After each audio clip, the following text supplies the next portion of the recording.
And finally, I would like to formally address the unknown stalker theory. This has been a theory that's been floating around almost the whole trial, which contradicts prior, earlier statements from even Alex Murdaugh that he essentially testified to before this whole case got underway and got started.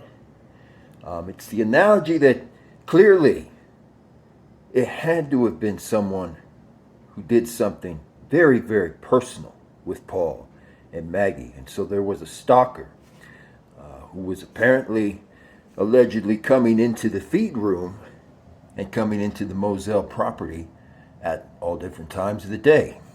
So in this short video update, I'd like to officially address this. Now, I found this to be particularly impossible theory at this point because both housekeepers, including Bianca Simpson and the other, testified to the fact that there were no other names that they could see anyway that were in the schedule log for the log book every single day during the week when they were taking care of the estate. They were just simply the people that you would expect to see every day, including Dale, and sometimes also the caretaker, as well as the groundskeeper, of course. There was no unknown names placed into the roster or in the schedule book. And as Alex Murdaugh even officially stated before things got underway, there was no one who was allowed into that property, into that estate, especially at unusual times during the week. So again, those are some very important points that are a knock against this idea, this theory, pretty much once and for all at this point.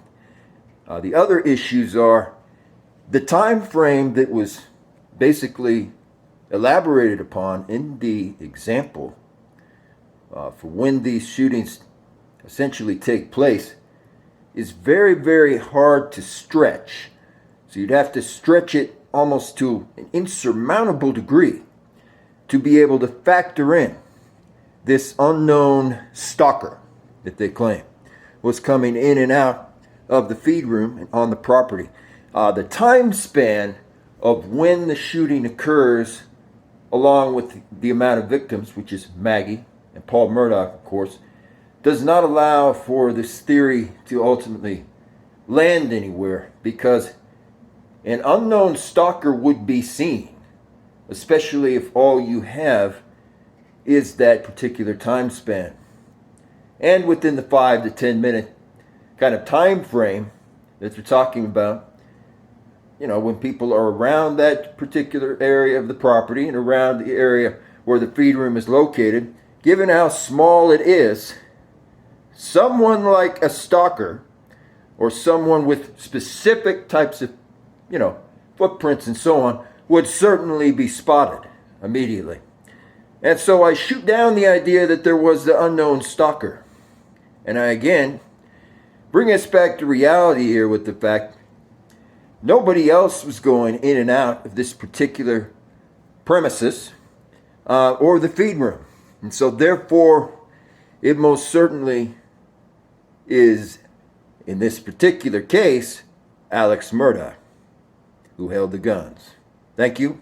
And be sure to take a look at the updated information I have on Buster in this short video update, where it appears to indicate that indeed 3 months after this incident takes place, he may have in fact hid the guns. Thank you again. Sound off in the comments. What are your thoughts? Do you feel like an unknown stalker could... Footage of the Moselle estate appears to reveal that Alex Murdaugh's brother and son, Buster, removed 8 guns from the family hunting lodge exactly 3 months after Paul and Maggie are shot. Drone footage taken by an official YouTuber shows John Marvin and Alex's surviving son Buster removing 8 weapons from the designated home in Moselle, South Carolina. Eric Allen stated that he received a tip in September of 2021 that law enforcement were searching Moselle, where Maggie and Paul were shot that June.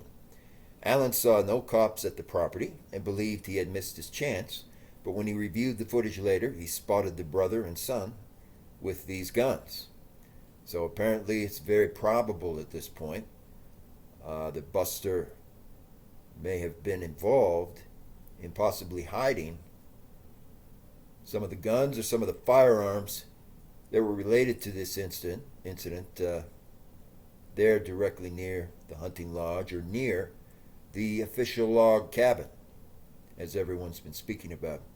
The cabin that's directly next to the kennels, the dog kennels. Alex's surviving son was said, his surviving son Buster was said to remove the 8 weapons from the 1,800-acre estate in Moselle. Eric Allen, a local YouTuber, stated he received the tip in September of 2021 that police were searching Moselle, and it came after Murdaugh allegedly shot his wife and younger son Paul at the property in the night of June 7th. This is one more reason, actually, why I don't see it being possible at all that an unknown stalker could have somehow snuck in there. Because it would not add up if that was the case, that Buster Murdaugh was moving certain weapons and potentially he moved these guns. Buster and John Marvin were at the kennels loading dogs and other gear. And on September 13th, the South Carolina Law Enforcement Division of SLED announced that it was investigating Murdaugh over the crimes. He was arrested 3 days later without incident. Murdaugh said he wanted to end his life after his wife and son's deaths because of all of these things coming to a head, he claimed. It clearly captured John Marvin carrying 2 uncased rifles out to the truck. They loaded up many things and drove over to the kennels. John Marvin and Buster as well could have been going on a hunting trip, that's true.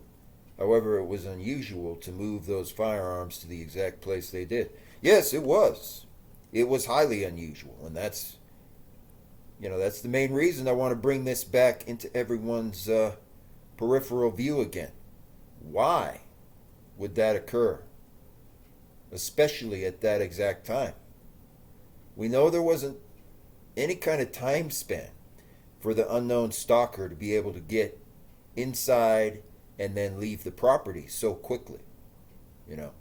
There was no one who was able to spot this alleged person, and there were no footprints. There was footprints that were in the area near the feed room that were from actual SLED agents or investigators who came into the crime scene that shouldn't have been there. But there was no, footprints from an outside third party, is what I'll point out there. And so it is literally not possible, it's impossible at this point for an unknown stalker to have been stalking both Paul and Maggie Murdaugh and no one noticed.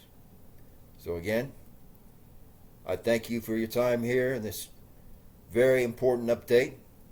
And what are your thoughts? What are your feelings on the fact that Buster may have hid certain guns? Sound off in the comments below. Let's get a lot more discussion. Thank you. A stalker. I don't know. That's what I'm going to go with, though. What are your feelings and thoughts? Sound off in the comments below. I personally don't feel a stalker could easily fit in a room of those dimensions. Anyway, let everyone know what you feel. Thank you. Conclusion, I really highly doubt, 100% at this stage, that there was a stalker or an unknown stalker in the area of the feed room. So sound off in the comments below what your feelings on this interesting issue are. And also, folks, some of you have asked, about the Lori Daybell case, Chad Daybell, other similar things. And that's going to be covered on this channel quite a little bit later here. For now, though, the Murdaugh issue is a very important issue. And so look forward to some important content on that, on some of the key questions, key findings. And as always, let your thoughts be known. Thank you.